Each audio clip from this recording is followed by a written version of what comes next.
Hey guys, welcome to the Liberal Hive Mind, a channel solely focused on exposing the abundant hypocrisy of the left. So I guess, not surprisingly, it turns out the Biden administration was even filthier than we initially thought. At this point, it's not just about domestic corruption. No, we're looking more globally. We're looking at the global racket. And in this particular case, global election meddling. See, the Democrats and their bureaucratic allies weren't just stuffing their own pockets with slush funds and dirty deals. No, apparently they were rigging political outcomes in foreign countries as well. And thanks once again to investigative reporter Mike Benz, we've now got receipts showing that USAID, the State Department, and the Department of Labor, and of course a bunch of shady NGOs, were funneling American tax dollars to unions to prop up leftist candidate and current president Lula in Brazil. According to Benz, the main player was AFL-CIO, the so-called labor federation that's allegedly a political arm of the CIA. According to Benz, the group has historically worked with the CIA to influence foreign governments, and now the claim is that they were actively interfering in Brazil's election by using taxpayer money to fund and mobilize pro-Lula unions to push their candidate to power. In other words, faking a grassroots movement of workers to install their preferred globalist candidate. Let me show you guys exactly what I mean by that. We got some stuff to get into, so let's roll the tape. Alright folks, so take a look at this breakdown from Mike Benz on the Patrick Bet-David Valuetainment podcast. Biden and Lula talked about the need to stop online disinformation and agreed to work together. This is part of an interagency working group to control the internal politics of Brazil. Here's a $12 million U.S. Department of Labor, that's U.S. citizens, paying $12 million to the unions in Brazil. We've been funding the Lula machine from every direction, from the State Department, from USAID, from the Department of Labor, from the National Endowment for Democracy Solidarity Center. So Ned has these four core fours that I've been talking about, right? IRI for the Republican side, NDI for the Democrat side. They have one for the Chamber of Commerce, basically business interests in the region where we do political dirty work. The fourth one is called the Solidarity Center. It's the CIA's work with unions. The Solidarity Center's closest partner, by far and away, bar none, it's known widely as the AFL-CIO. The AFL-CIO is the main arm of the Solidarity Center. Look up the AFL-CIO and who they named as Man of the Year. Yeah, 2019, right this after. This is a photo of people in the front of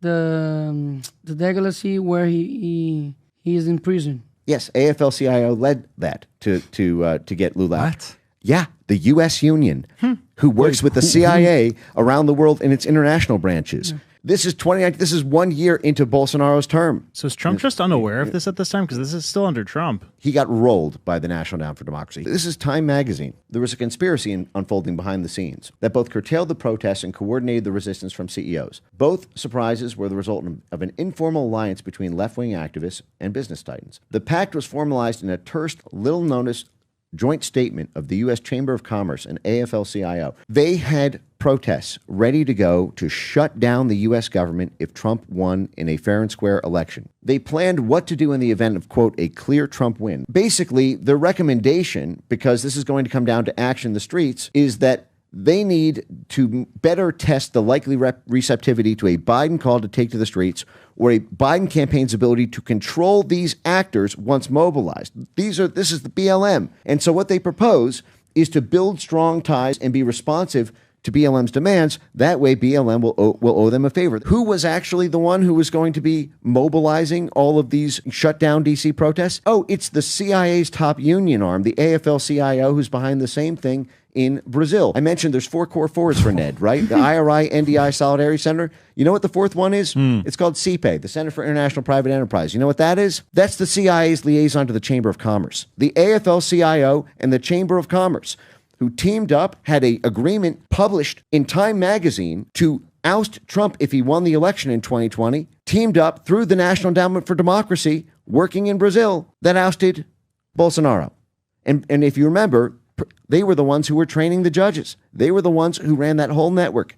NDI, they set up a whole coalition. It was called D4D, Designed for Democracy, spun a spider's web around virtually every Brazilian institution around information control. Yup, these same leftoid clowns who never shut up about protecting democracy, the same leftoid clowns who are always talking about election interference, I guess we're actively undermining Brazilian democracy and bankrolling foreign election interference. They were running CIA-backed election operations, funneling US money into foreign campaigns, and coordinating mass protest movements to delegitimize the election in the case that Donald Trump won, all on the taxpayer dime. We are uncovering so much corruption in government, it's almost hard to keep up. USAID, the State Department, the FBI, the IRS, everywhere we look, there's another slush fund, another scandal, another billion-dollar oopsie that somehow just keeps enriching the same crooked politicians and their buddies, or keeps benefiting either the globalist or the Democrat interest, which honestly, I'm not so sure there's much difference these days. But anyways, the point is that the corruption is so incredibly vast here. These revelations are shocking. This comes on top of yesterday's revelation of USAID essentially lobbying on behalf of itself in an effort to make sure that there's no oversight on the money that they're spending, and then we find out that a lot of this money is going straight to terrorist organizations abroad. Corruption upon corruption. You'd even call it borderline treason. And yet what's the media going on about? Every day is another sob story about some federal worker losing their job and just the unacceptable harassment and unrealistic standard that Elon Musk is placing on him. We've been working in this office for decades,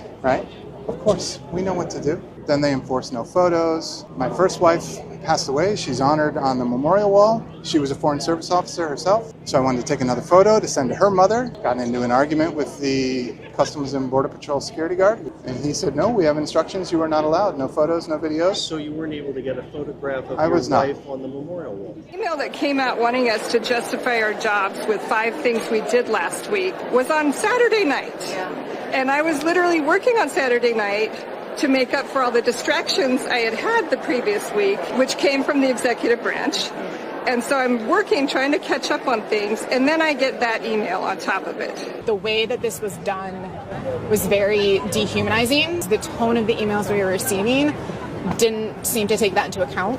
And so it's just, you have people who dedicated their entire lives to this, and now you've got 15 minutes to clear out your office. People seem to forget that we're not just faithless bureaucrats, we're actually people who have family, who have plans, who had aspirations, and now I just watched my career plan kind of go up in flames. We're learning of untold corruption, trillions of dollars in waste, not to mention the subversion of democracy, domestic and abroad. And yet this is what the media is focused on. These ridiculous sob stories involving overpaid, underworked, completely useless government workers who have spent years living in a bubble of taxpayer-funded entitlement. I mean, these people are outrageous. We've got that one individual interviewed who claims that he was denied the ability to take a photo of his wife's name. It seems very confusing. Why did he wait until he was fired to try to take that picture? It feels almost like fishing for sympathy points, just to be able to build a narrative about how cruel this administration is being. Then we had that other individual, the woman who basically admitted on TV that she didn't work all week because her Trump derangement syndrome was so bad that she was too distracted and had to catch up on Saturday. It's very hard to keep your train of thought. It's hard for me to work, especially when they harass me with an email that I need to respond to that probably takes 5 seconds. Am I the only one who finds this ridiculous? We're talking about funding terrorist organizations, funding foreign unions in order to benefit particular leftist candidates in foreign countries, but instead the media is running with these poor government workers have to answer an email, and oh, the devastation, oh, the horror. How can they possibly do their job if they're expected to have to answer an email from Elon Musk that's worded so viciously? Oh, we're under attack. They're asking us to justify our existence. It's harassment. Then you read the email and it's literally like, please write 5 things that you did last week. Oh no, the horror. Completely ridiculous. And obviously just a distraction. And again, it all feels connected. It feels almost as if they're purposely trying to build a narrative in order to distract from the important bombshell stories that continue to drop. Yeah, I wonder why that is. Maybe they just really don't want you to know that American taxpayer dollars are being used to advance the leftist globalist establishment interest across the globe.